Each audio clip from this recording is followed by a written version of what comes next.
ব্রাহ্মণবাড়িয়ায় 10,000 litre diesel তেল জব্দ। ব্রাহ্মণবাড়িয়া থেকে মোহাম্মদ আশিকুর রহমান রনির তথ্যচিত্র রিপোর্ট।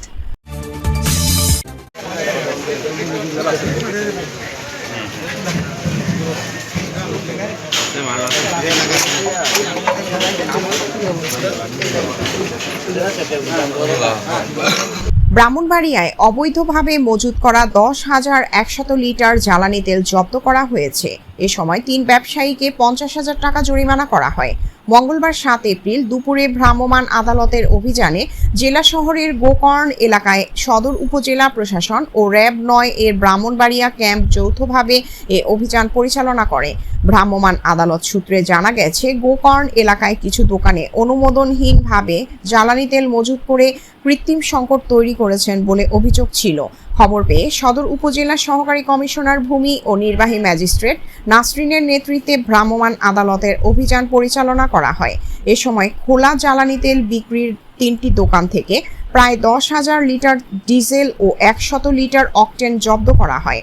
অবৈধভাবে মজুত এবং সংকট তৈরি করে বাড়তি দামে জ্বালানি তেল বিক্রি করায় ওই 3 দোকান মালিককে 50,000 টাকা জরিমানা করা হয়।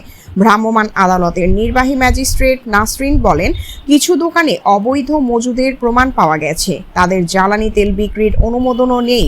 এজন্য 3টি প্রতিষ্ঠানকে 50,000 টাকা জরিমানা করা হয়েছে।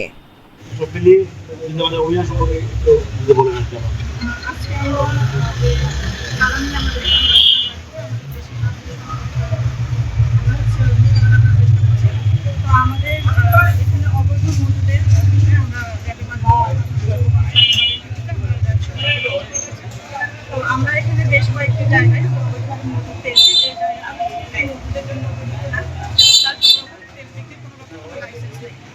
আমরা 3টি প্রতিষ্ঠানকে আমরা 50,000 টাকা জরিমানা করেছি। তালাবদ্ধভাবে আমরা 4,000 লিটার পরিমাণ ডিজেল আমরা উদ্ধার করেছি। তো আমরা এটি জব্দ করেছি এবং সব মিলিয়ে কি 10,000 লিটার বলা যায়? যেহেতু 6 আর এখানে 4। হ্যাঁ, সব মিলিয়ে আনুমানিক 10,000 লিটার আমরা জানতে পারি গ্যারেজের মধ্যে, মুদিখানা দোকানের মধ্যে এবং যেখানে কিছু শ্রমিকরা ঘুমায় এরকম কিছু ঘরগুলোতে জ্বালানি তেল মজুত করে রাখা হয়েছে অবৈধভাবে। এই সংবাদের ভিত্তিতে আমরা জেলা প্রশাসনের সহায়তায় অভিযান পরিচালনা করি এবং অভিযান পরিচালনা করে 3টে স্থান থেকে প্রায় 10,000 লিটার জ্বালানি তেল উদ্ধার করা হয়।